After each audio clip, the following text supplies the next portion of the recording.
आज के इस अति महत्वपूर्ण कार्यक्रम में मेरे साथ मंच पर उपस्थित बंगाल सरकार के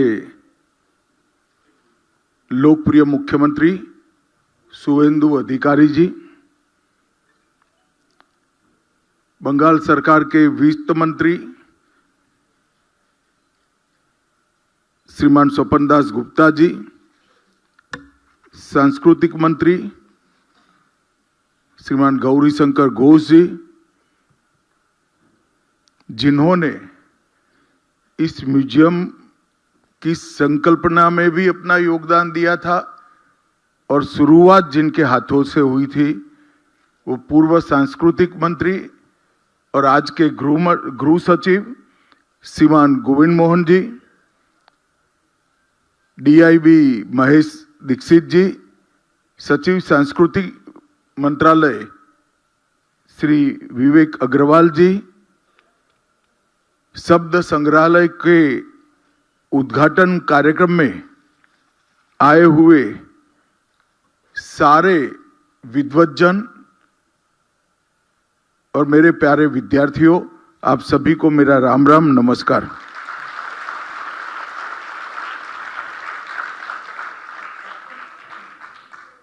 आज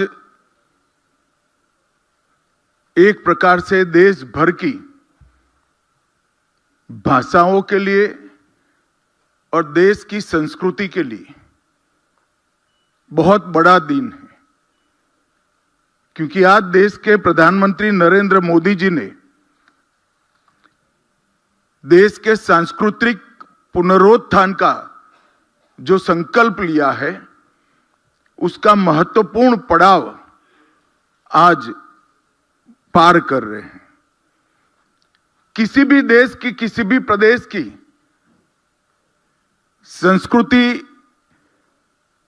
संस्कृति की अभिव्यक्ति वो भाषा के बगैर संभव हो ही नहीं सकती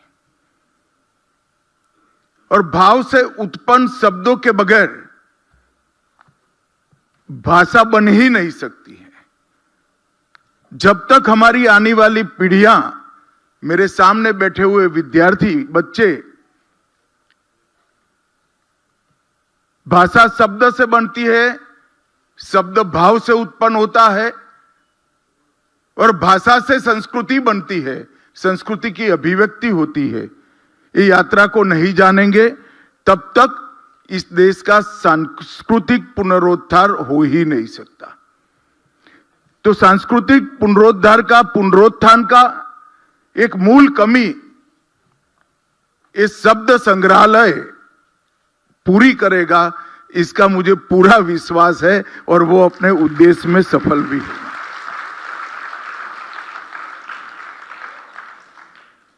जब पाणिनि ने व्याकरण की रचना करी तब उनके किसी शिष्य से संवाद में कहा, शिष्य ने पूछा कि इतना बड़ा ग्रंथ व्याकरण का, इतना बड़ा स्ट्रक्चर आप व्याकरण का बना रहे हैं, उद्देश्य क्या है? तब उन्होंने कहा था, मनुष्य के भाव से शब्द की उत्पत्ति होती है, व्याकरण शब्दों को बांधता है, शुद्ध भावपूर्ण उच्चारण वो वाक्य को अर्थ देता है और अर्थ दिए हुए वाक्यों का समूह भाषा की संरचना करते हैं और भाषा सालों तक संस्कृति की वाहक बनकर सभी जीवों का कल्याण करती है। और आज इस शब्द म्यूजियम में पाणिनि के व्याकरण के भी रचना के पूरे चरित्र को बहुत अच्छे तरह से दर्शाया गया है। मित्रों, हम तो इस देश के वासी हैं जहां ऋग्वेद में कहा गया, सभी दिशाओं से हमारे पास कल्याणकारी और शुभ विचार आते रहे, जो किसी से दबे नहीं, जिन्हें कोई बाधित न कर सके और हम नई ऊंचाइयों के ऊपर वो विचारों के आधार पर हमारे समाज जीवन को ले जाए। हमारे यहां संकुचितता का कोई भाव उत्पन्न हो ही नहीं सकता, क्योंकि हमारे विचारों की पद्धति में ही संकुचितता व्याप्त नहीं है। हम जब भूमि पूजन करते हैं, शांति मंत्र का उच्चारण करते हैं, तो पशुओं में भी शांति की कामना करते हैं, वनस्पति में भी शांति की कामना करते हैं, यहां तक कि ब्रह्मांड में भी शांति की कामना करते हैं। संकुचितता ये भारतीय संस्कृति का कदापि चिन्ह नहीं बन सकती, परंतु हमारा जो है इसको आगे बढ़ाना, उसमें शर्म नहीं होनी चाहिए। विशाल विचार, विशाल हृदय की व्याख्या इस तरह से कर दी गई कि हम दूसरों में गौरव लेते हो गए, हमारे को हम भूल गए। मैं मानता हूं कि शब्द म्यूजियम हमारी भाषाएं, हमारी संस्कृति, उसको चिरकाल तक हमारी आने वाली पीढ़ियों को शिक्षित भी करेगा, इससे संस्कृति का परिचय भी कराएगा और उनको जीने का रास्ता भी सिखाएगा। हमने कभी विचारों पर पहरा नहीं लगाया। श्रुति के साथ संवाद हुआ, दर्शन के साथ शास्त्रार्थ हुआ और परंपराओं के साथ हमने निरंतर नवाचार को स्वीकारा है। और आज जब मैं पूरा म्यूजियम देखकर आया हूं, तब ओमकार से लेकर शब्द की रचना से लेकर व्याकरण की रचना से लेकर श्रुति स्मृति से लेकर पांडुलिपियों और शिलालेखों से लेकर प्रिंटिंग मशीन तक ये पूरा म्यूजियम शब्द की यात्रा को वर्णित करता है। मेरा संस्कृति सचिव जी से निवेदन है कि इसको अब आप कंप्यूटर और एआई तक भी पहुंचा दीजिए, जिससे हमारी भाषाएं पूर्णतया स्वीकृत हो जाए। हमने नवाचार से कभी परहेज नहीं किया, भागे नहीं है। हम ऐसे लोग हैं जो कुछ भी शुभ आया इसको स्वीकार किया और हमारे शुभ के साथ मिलाकर शुभ का प्रभाव बड़ा बड़ा बड़ा करते गए। और इसी तरह से हमारी ये सांस्कृतिक यात्रा इतने सारे विघ्नों के बाद भी आज दुनिया के आगे हिमालय की तरह अटल खड़ी है और हिमालय की ऊंचाइयों को भी प्राप्त करी है।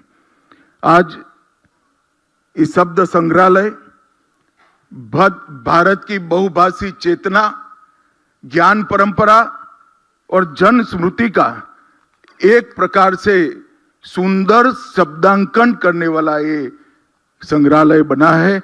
इसका मुझे बहुत बहुत संतोष है। एक मस्त मोटी अमाउंट इसके पीछे खर्च की है, मगर मैं मानता हूं कि बहुत कम बजट है।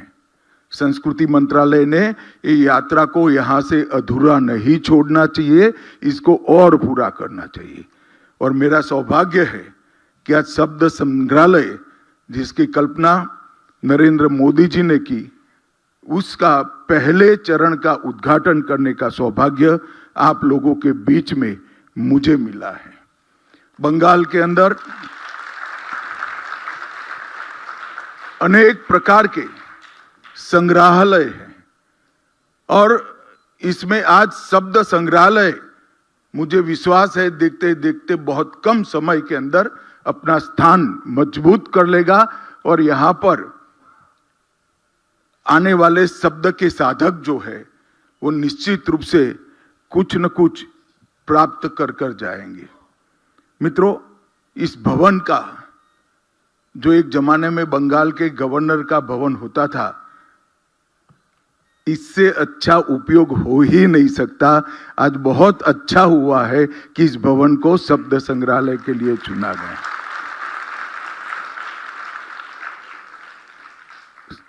सामान्य संग्रहालयों में जब उसकी रचना होती है, संकल्पना होती है,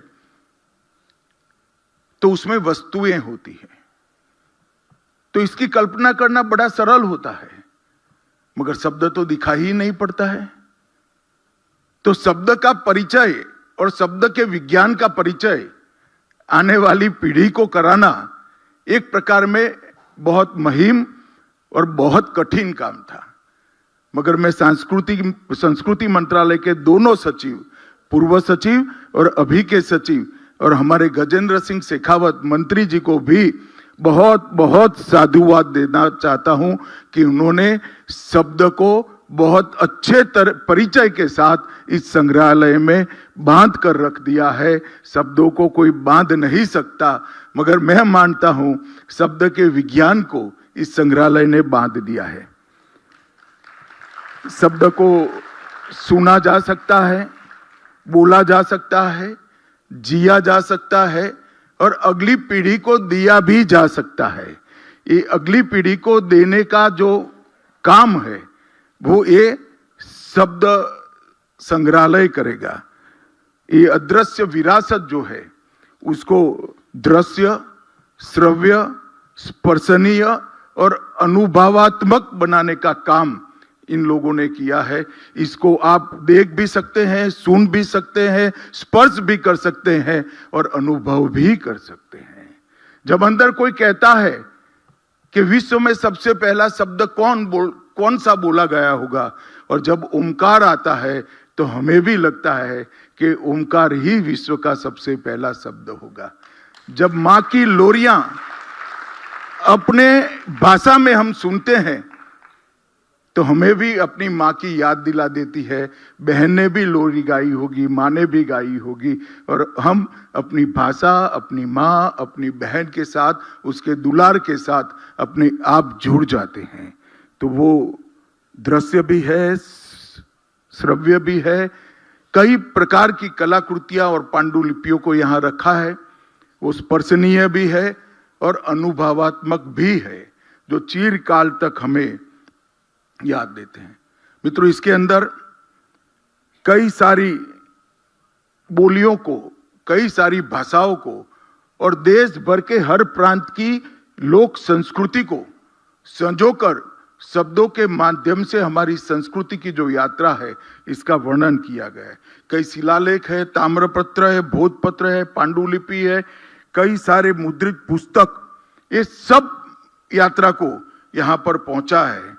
फिर डिजिटल टेक्स्ट, ध्वनि अभिलेख और अब एआई तक की यात्रा हमें पूरी करनी है।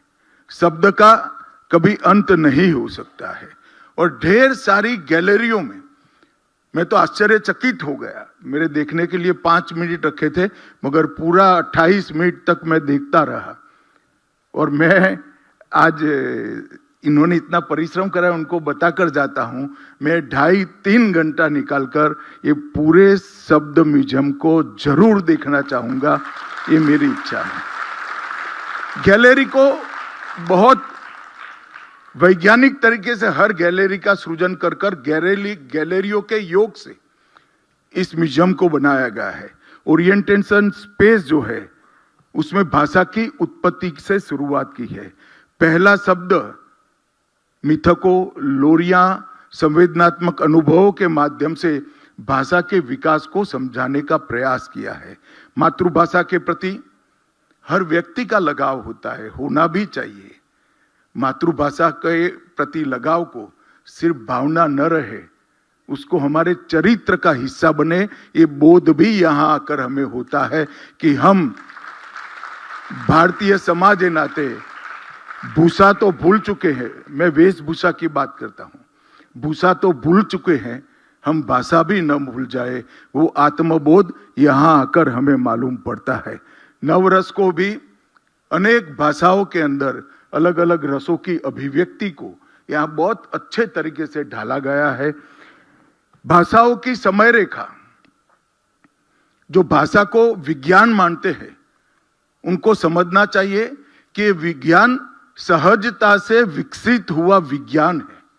भाषा साइंटिफिक जरूर है, मगर वो रिक्वायरमेंट के आधार पर विकसती गई है, सहजता से विकसित हुई है।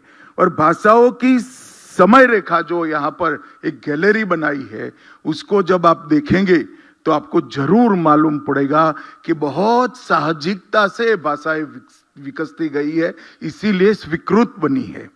प्रदर्शन, कला और परंपरा, इसका भी एक बहुत अच्छा गैलरी बनाया है।